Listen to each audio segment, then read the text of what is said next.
Hey Pisces, so it's to do the Aries full moon reading. I am putting these out a bit earlier. I'm not sure why I was drawn to do these earlier. We are on the autumn equinox tomorrow, so I'm recording these on the 22nd. There's a lot of change with the energy there as well. We've got solar flares this weekend as well. But the Aries full moon, it's it's a big one anyway. We're stepping into eclipse season. My advice for the Aries full moon is to avoid impulsivity,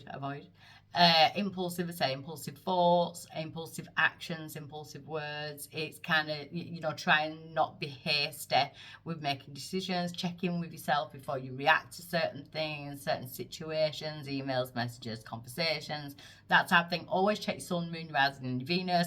If you don't understand those, they're all important, not just your sun sign, your star sign. Like now I'm doing a moon reading, so your moon sign would be important. If you don't know them, you don't know how to get them. If you visit my website in the description box below, thedivinelyguidedwithlove.com, it'll come up as a pop-up that you can, I think you either download it or screenshot it. It's all there in layman's terms, why they are all important. The 4 pillars of your personality, of you. So they're all as important as each other, and it also explains how to get it, even if you don't know what time you were born. So I'm going to dive straight in, Pisces. Let's see what we get from the light workers. These will be clarified as well. I don't usually clarify when I'm doing normal YouTube videos. I usually do them on the ascenders, but for some reason I'm being drawn to clarify as well. So, don't know what my dog's doing. It's time to play. It's time to have some fun, Pisces. You're working too hard and worrying about everything. Seek out joyous experiences to bring balance into your life. So also, what I forgot to say is, with the Aries full moon, it's a period where you will see endings. The Aries full moon kind of allows us to see certain connections and situations where there's no longer any freedom or room for growth. So there could be a lot of epiphany moments. You may see a lot of endings going on around you as well. But then back to your reading. So yeah, it is time to play. So it's time to have some fun. It's time to have some you time. So the main energy is the crown chakra. So the crown chakra is the umbilical cord to the universe. We download, we channel, that type of thing. And in order to get that, a busy mind cannot receive those energies. We need a clear channel in order to receive. So I feel like that's why they need you to play. That's why they need you to step out your comfort zone, step out your box, give yourself some time, give yourself some love in order to receive the downloads and the information that you need. Could be dream work as well around the full moon, maybe sleep disruptions. What's challenging is the secret keeper.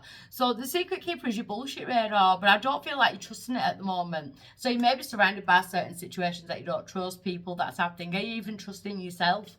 The secret keeper is that power to have that invisibility cloak, and it's just a knowing without knowing. So your challenge is to kind of unblock the crown chakra so that you can get into this energy of trusting your solar plexus. So why is this coming right now for my Pisces? Freedom. Freedom. And that's what the Aries full moon is about. Maybe I forgot to say it at the beginning, and that's why I jumped in with it. It's freeing yourself from any connections, people, situations, thoughts, freeing yourself from any self-sabotage. It's about being free and being able to be free as a bird and play and have time to play. Have time for yourself. In the recent past, for my Pisces, we have conflict of the heart. So yeah, there has been certain conflicts within the heart, whether it be grief, sadness, heartbreak. It could be a conflict within yourself, conflict with other people. You've been dealing with that. I feel like you need to be a bit softer on yourself through this full moon energy, Pisces. I feel like it's time for you to kind of give yourself the love that you've been giving out freely.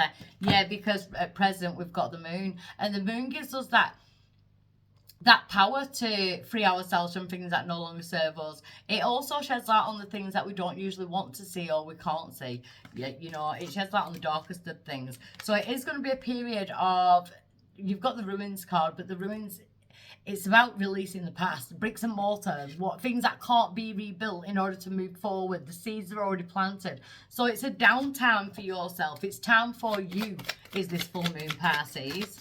You'll feel the need to separate from certain things, because going forward, it's about what you desire, not what other people desire, or what other people desire of you, or what people's opinions are of your future and the path that you're on. It's about you. The hand of the divine is saying, what do you desire? You're going out there to get your desires. You're manifesting. So your power in this whole situation, Pisces, is to not get trapped in the mind. I feel like some of my Pisces are chasing closure. And sometimes we don't get the closure. We don't get, the answers just, they're not there straight away. So there's no point in getting trapped in the mind. There's an overthinking energy. So with this moon energy, I feel like that is what you need to release. The overthinking. Maybe go and have some fun. Do things with friends. It's time to play. It's time to have some fun. The things that you've been worrying about, if it's not going to matter in 12 months' time, why is it dragging you down so much now? I feel like that's what you're being freed from. The outside influence is the throat chakra. So you may have blocked communication with someone else. They may have blocked communication with yourself. I kind of say that's a good thing at the moment. Again, with that impulsive thoughts, impulsive thinking, wanting. It's like you're waiting on some kind of closure, or waiting on some kind of decision, waiting on someone else's throat chakra energy. Don't put all your energy into someone else's words.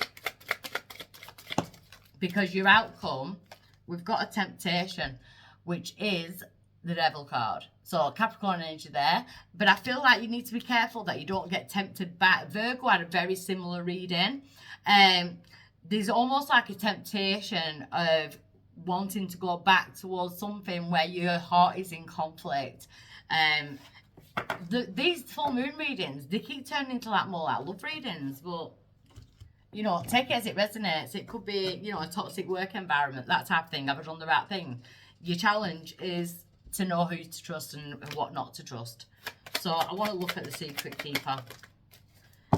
Yeah, you're being given the opportunity and the courage to make the change. It's to leave. It's to create that freedom. It's to move forward. Tell me about the freedom. Release, surrender, and purge. That is what this full moon is about. It's asking you to release that energy. So this temptation could be someone else's throat chakra just popping up out of the blue. You don't actually get closure on what happened, or it's not an apology. It's just like kind of, hey up, I'm back. Do you know what I mean? So it could be like someone coming back in. I feel like that is what you need to release and surrender. I feel like your heart, it's almost like your head knows what's best for you, but your heart is pulling you towards something. In the past, we've got the Twin Flame card. I hate the Twin Flame card. I don't even know why I use decks with it in. The Twin Flames dynamic can be used as an excuse for bad behaviour, especially when we're dealing with narcissists. So you may have had a run-in with a narcissist in the past, which definitely pushed you into the conflict in the head and the heart. I ended up having a mental breakdown, and I'm not even joking. I actually had a nervous breakdown due to what I thought was a twin flame situation. The twin flames, to me, the magic number is the 1111. We are the 11. The other person is an 11. When you come into that soul union, I say soul union rather than twin flames. So my spirit and my soul is my 11. When my spirit and my soul come into perfect union, that creates my 11. And then I will be on the frequency to meet someone who is on their 11 frequency as well, which creates the 1111. To me, that's the dynamic of the twin flames. So I call it soul union. I feel like in the past, your heart's been broken. At present, we do have the Ace of Water, Pisces, Cancer, Scorpio energy. This is about you filling your cup, coming back into your watery energy, taking care of you. Desires, what is it you desire? Transformation. We've got Pluto energy, bringing in some kind of transformation. You want something to shift forward, and you've got the power to do that, create that transformation. I do feel that you need to be careful with some kind of communication that's coming in. So we've got Mercury there, but we've also got messages and communication. Mercury has been in retrograde. It's gone direct now, but Mercury does have a thing of bringing people back from the past. I feel like there could be some communication coming back from the past, which could lead to temptation. But your advice is to complete that cycle. Why go back into that energy of feeling like that? You know, it's to, I feel like you need to block the throat chakra, allow your throat to talk to people, use your vibration. The words are a vibration, they're a frequency, to talk to people who you want to bring in. I want to look at this temptation. Yeah, look, say the distance, retreat, time out, distance yourself, allow yourself more time before you make a decision, because you're manifesting, you desire to end that cycle. So we've got Taurus, Virgo, Capricorn energy, we've got the Ace of Earth, and I feel that throughout the autumn months, as we go into the autumn equinox tomorrow, this is where you need to concentrate on you and not on the past, because they're asking you to distance yourself, retreat, take time out. So I'll be back for October's readings, as if I'm doing October. It's not, this year is just gone. So I'll love you and leave you. Bye. Mwah.